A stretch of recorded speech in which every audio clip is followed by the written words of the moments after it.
13 horas y 21 minutos en el Estado de Israel, una jornada muy pero muy difícil que se ha vivido ayer y que hoy continúa en términos del entierro de estos dos hermanos asesinados por un terrorista y luego una imperdonable reacción, yo digo, terrorista por parte de colonos que han quemado directamente, bueno, todo lo que pudieron, más de 100 autos, 30 casas quemadas completamente, otras 45 dañadas, un palestino muerto, centenar de heridos. La verdad, una locura absoluta y el momento que esto significa dentro también de la sociedad israelí. Carlos Gurovich, buenas tardes para ti. Buenas tardes para mí, mañana para ti. Y vos sabés que a mí no me gusta corregir a los colegas, pero creo que la única palabra que no utilizaste correctamente fue locura. Yo creo que no fue una locura lo que pasó ayer. Bien, Fue, comparto se co- plenamente. Lo dije eufemísticamente. Me imagino, pero no fue una locura. Simplemente cuando vos tenés un gobierno que se declara de extrema derecha, donde tenés ministros que la ideología de ellos es justamente venganza cuando hay este tipo de situaciones donde un terrorista asesina a dos hermanos en medio de un embotellamiento, en el único camino que hay para salir de la colonia donde ellos viven. No es un acto de locura, es un acto de retaliation, se dice en inglés, de venganza en castellano, que recibe la braja, el beneplácito de grandes sectores que hoy son gobierno. Quizás en el pasado protestaban porque el gobierno no hacía nada y ahora tampoco se quejan porque se hace demasiado, digamos. Mm. Sí, vi las declaraciones del ministro Ben-Gvir en justamente el entierro, que en realidad, por un lado dijo, casi como una formalidad, no hay que tomar la ley por la mano propia, pero con, digamos, recordando que él mismo era de aquellos que estaba dispuesto en su momento y lo hizo a salir en este tipo de actitudes de venganza y también con una retórica inflamatoria, diría así. Bueno, no sé por qué, por eso decía, no entiendo la sorpresa frente a lo que es la crónica anunciada de un choque, un clash, un caos, que te acordás cómo fue el título que te di hace un mes atrás. Israel no va a ser el país que conocíamos. Porque, mira, vos sabés que dejemos un segundo la situación de Israel, no me gustan tanto filosóficos ser, a veces. Había una serie que vi en los años 80 de Carl Sagan, Cosmos. Mm. No sé si la recordás. Y en el último episodio, viste, él habla todo el tiempo desde el punto de vista científico, pregunta, ¿qué es el hombre? Y entonces dice, el hombre es un poco de agua, entonces agarra una jarra, tira en una olla agua, que es un poco de cal, tira cal, somos hierro, tira unos clavos. Y dice, ahora voy a mezclar, a ver si de eso sale un hombre. Bueno, podés pedir milagros a la naturaleza cuando, si lo que tenés es un gobierno de extrema derecha, ministros que a la mañana te dicen hay que vengar la muerte de estos dos hermanos y a la noche dicen pero no tomen la ley en sus manos. Si vos tenés ministros que durante los spots publicitarios que hacían en la campaña, como Ben-Gvir, iban con un revólver a los barrios árabes y se hacían los cancheros tipo John West, diciéndolo, vamos a matar a todos cuando nos ataquen. Y ahora tiene que decir, hey, hold the horses. Esa dicotomía en un gobierno que tiene una base, que en realidad hace lo que el gobierno quiere, realmente ir y castigar a un pueblo de gente inocente, que no tiene nada que ver, quemándoles las casas, quemando los coches, diciéndoles si la próxima vez que nos maten a alguno, directamente los vamos a erradicar, los vamos a mandar, no sé, al Líbano, a Jordania, al medio del mar. O sea, el conflicto árabe-israelí en su plena magnitud volvió 100 años atrás. Y estamos como cuando empezamos, exactamente igual. Para eso tenemos un gobierno que quería ser de derecha, malé, malé, totalmente de derecha. ¿Y Pero bueno, nos fuimos el año para atrás. qué hace en este sentido el primer ministro Netanyahu, Carlos, que pasa a ser el hombre del ala izquierda de su propio gobierno. Para asombro mío, Netanyahu es hoy, no es el ala izquierda, Netanyahu está como Jack Nicholson, atrapado sin salida. Ujú. Vos fíjate que el evento este ocurre cuando ayer mismo hubo una convención sumamente importante en Jordania, en Aqaba, que queda enfrente de Eilat, para los que no conocen la geografía, es el mismo golfo, de un lado es Eilat, del otro lado es Aqaba, con la participación de Estados Unidos, Jordania, la Autoridad Nacional Palestina y tres de los más importantes personajes de la seguridad de Israel, que son Tzahi Hanegbi, el ministro de Relaciones Regionales, la cabeza del Mossad, Ronen Bar, y el militar encargado de los territorios, para coordinar cómo bajar como dijiste vos, la inflamabilidad Las de la región tensiones. sí, y tratar de, porque se acerca el Ramadán, y el Ramadán es por lo general, es un mes inflamable, Ujú. las llamas, parece ser que rezar el Corán durante el Ramadán con el estómago vacío genera ciertas alucinaciones en nuestros árabes también extremistas que salen a matar judíos como si escucharan la voz de Alá diciendo Allahu Akbar todo el tiempo. Y después Itbah al-Yehud. No, el mismo día en que se reúne esa comisión para ver cómo bajamos un poco los decibeles, nos calmamos y tratamos de conversar, a la noche tenés un pueblo quemado. O sea, la realidad del Medio Oriente va más allá de cualquier serie que se te pueda imaginar. Y como dije antes, no soy optimista, lo dije en otras salidas que he tenido contigo, no soy optimista y creo que cuanto más profundo siga cayendo la relación Palestina-Israel, es el axioma conocido, cuanto peor mejor. Y la pregunta es mejor para quién. Bien, ese primer ministro atrapado sin salida, ¿qué ha podido hacer, decir o plantear, entre otros, su propio equipo más extremo? Un miembro de su coalición dijo abiertamente, me refiero a Moshe Feigin, que él quería ver este tipo de realidad como ayer, pueblos incendiándose. Bueno, por eso Netanyahu está atrapado sin salida. Hasta, a ver, no sé, no quisiera parecer que me repito a mí mismo, pero lo dije ya.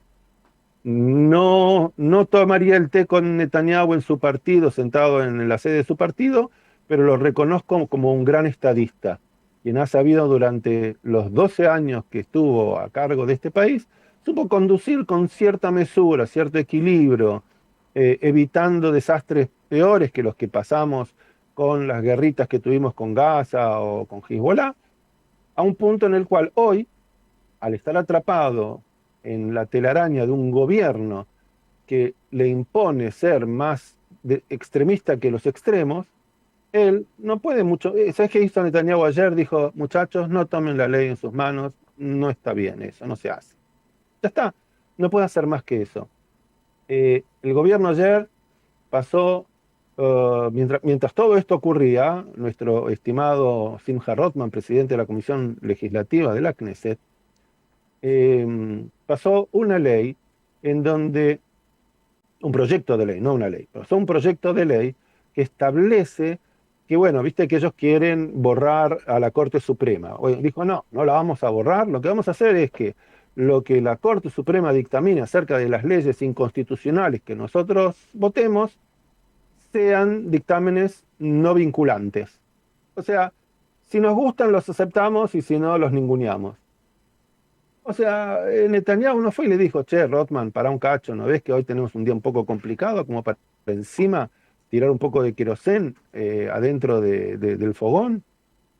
La sociedad israelí, cuerda, no la loca, cuerda, está un poco consternada, temorizada, está viendo, igual que yo, digamos que la realidad que se nos plantea no es diferente a las realidades que se viven quizás en otros países desde el punto de vista democrático. Acá se la pasan hablando de el caso de Hungría, que no sé si alguna vez lo han comentado ustedes en la radio, pero en Hungría hay una corte paralela que solo atiende los reclamos del gobierno y la corte establecida que institucionalmente en el pasado sus dictámenes son ninguneados.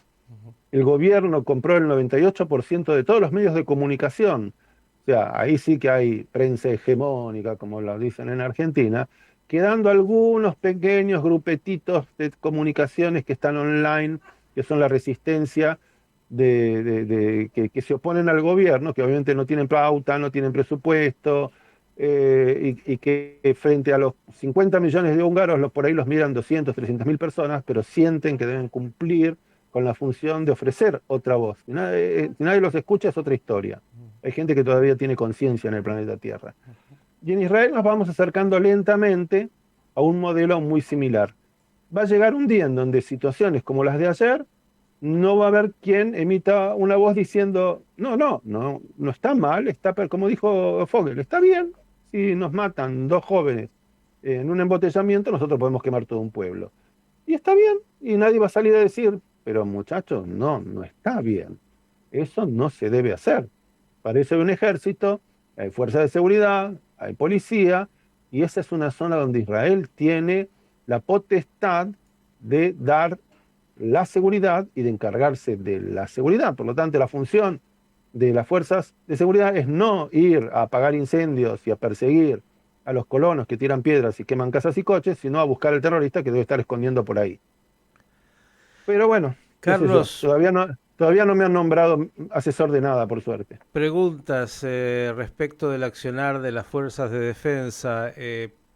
A última hora escuché que habían de alguna manera atrapado, por decirlo así, a 6 de estos colonos, pero eran obviamente... Detenido, Sí, no atrapado, sí, detenido. detenido. ¿Ve? Usted hoy está muy bien con las adjetivaciones, yo no tanto. Detenido a estos 6 colonos, pero obviamente son muchos más. Israel y las fuerzas de seguridad pueden buscar a un terrorista, como en este caso, hasta que llegan a encontrarlo, porque tienen todo como para hacerlo.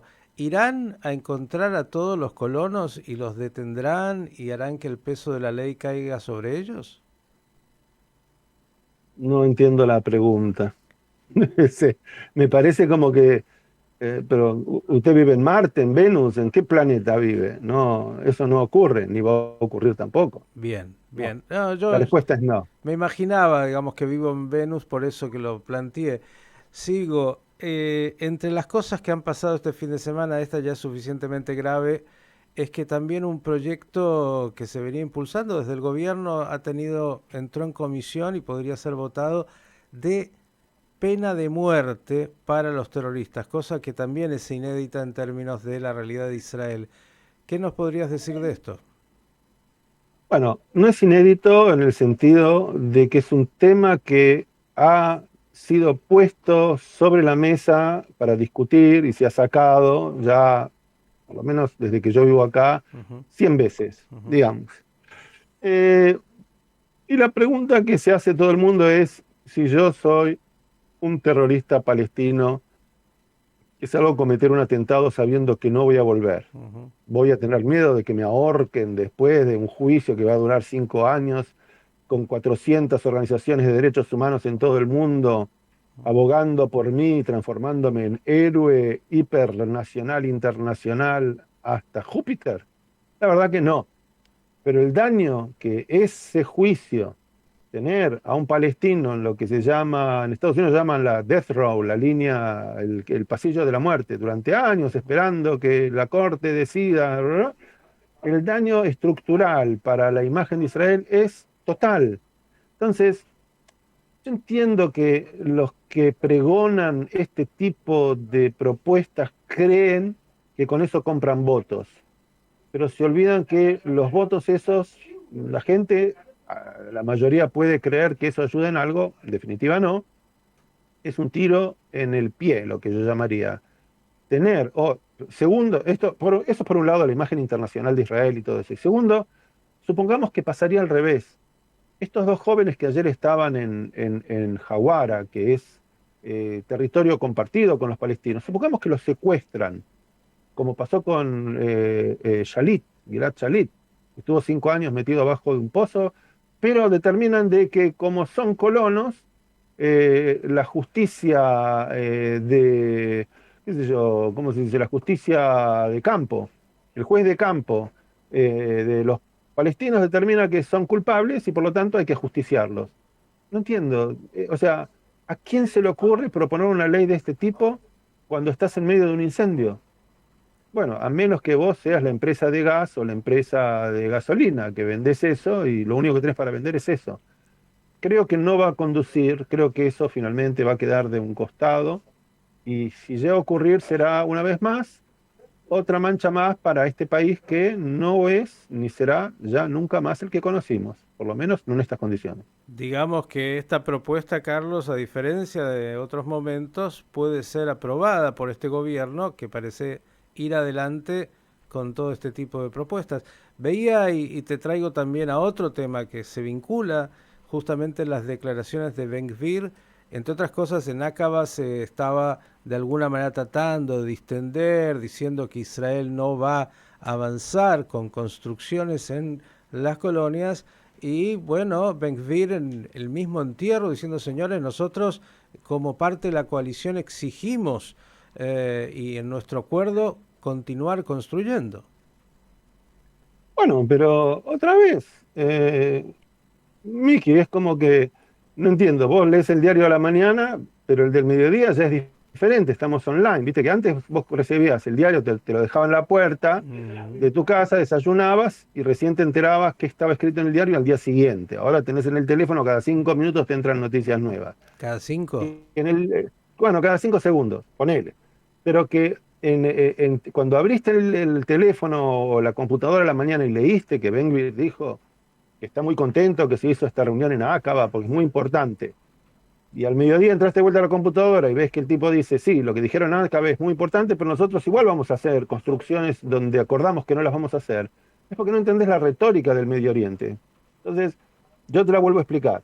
Que a la mañana vos digas, no, vamos a construir en zonas que están en disputa, y que a la tarde digas, vamos a construir en zonas que están en disputa, es porque por un lado hablas para un público que quiere escuchar tus buenas novedades, y a tu público que también quiere escuchar buenas novedades, siempre quedas bien parado. Pero la realidad es que si vos vas a construir en el territorio, lo que vas a tener es más conflicto, más necesidad de fuerzas de seguridad, más colonos que cuando les toquen la oreja van a quemar más pueblitos. Y entonces el círculo no se cierra nunca, es vicioso y seguiremos así por los próximos 500 años. Bien, ¿alguna buena noticia para cerrar este comentario día lunes? Más allá de que se lo ve muy bien y muy preparado para una... Recuperado. recuperado y vestido Estuve obviamente para jornada importante. Sí, bueno, a ver, primero recuperado porque estuve medio enfermucho. La semana pasada hizo mucho frío en Israel. Hoy tenemos Hamsin, o sea, pasamos del frío a tener 24 grados. Entonces, no hay cuerpo que resista pasar de uno al otro. Y segundo, hoy estoy con corbatita porque hemos filmado un promo para los festejos de los 10 años del canal i24 News que serán en julio. En mi caso, me tocó contar acerca de mi experiencia como documentalista en el tema Amian Isman Irán, que es un tema que el canal ha seguido desde el primer día cuando se creó en el año 2014. Así es. Así que cuando estén los festejos, más adelante te pasaremos los videitos para que los puedas difundir. Felicitaciones al canal, la verdad que es un lujo la tarea que hace i24 News y desde ya la tuya también siguiendo estos temas tan sensibles y tan cercanos. Querido Carlos, espero que en el próximo encuentro algo mejor, además del festejo del canal, nos puedas traer de esa realidad que, como has dicho, parecería, bueno, no será la que fue y cada vez, excepto que pase algo en el camino, va increciendo una situación muy, pero muy preocupante. Ojalá tengamos mejores noticias. Un gran abrazo y acá la noticia, me parece, lo digo yo, es, y lo escribí, si Netanyahu va a tener esa altura de estadista que pueda entender su rol en la historia como un estadista o quedará, como dijiste, atrapado sin salida sobre sus propios intereses y su propio ego y aquellos que le dijeron que es el rey de Israel y que sin él es imposible. El gran factor que fueron las 5 elecciones fue Benjamín Netanyahu, y hoy el único que puede resolver en realidad esta situación tan difícil que atraviesa Israel es Benjamín Netanyahu. ¿Estará en la altura que se lo requiere? La pregunta del millón y que no podemos responder hoy. Yo apuesto a Atrapado sin salida y a una eclosión en el sistema económico político israelí, a un choque frontal con las fuerzas terroristas palestinas, a un descalabro a nivel internacional como parte de la reorganización de la geopolítica internacional que tiene que ver con la guerra en Ucrania, con el aliamiento de Irán con Rusia, con la economía china y, aunque parezca mentira, con la realidad que se vive hoy en países de Latinoamérica. No quisiera pensar que es apocalíptico, pero esto no, lo que vos acabas de decir no es pisar el freno y pasar de 100 a 0 en 500 metros. El semáforo está rojo y lo estás pasando, tenés que clavar los frenos ya. Entonces, mientras vos no pises ya el freno y levantes el freno de mano y detengas lo que está pasando, quedarás atrapado en un círculo vicioso como la tormenta de Júpiter, que hace miles de años da vuelta en el mismo lugar y siempre la vemos ahí dando vueltas. Es lo mismo. Espero que te equivoques en un 100%. Ojalá, Querido ojalá. Carlos, un gran abrazo y mejores noticias. Besoroto, gracias. El periodista Carlos Gurovich, dándonos con total claridad el panorama de noticias de Israel y obviamente también su visión sobre el mismo.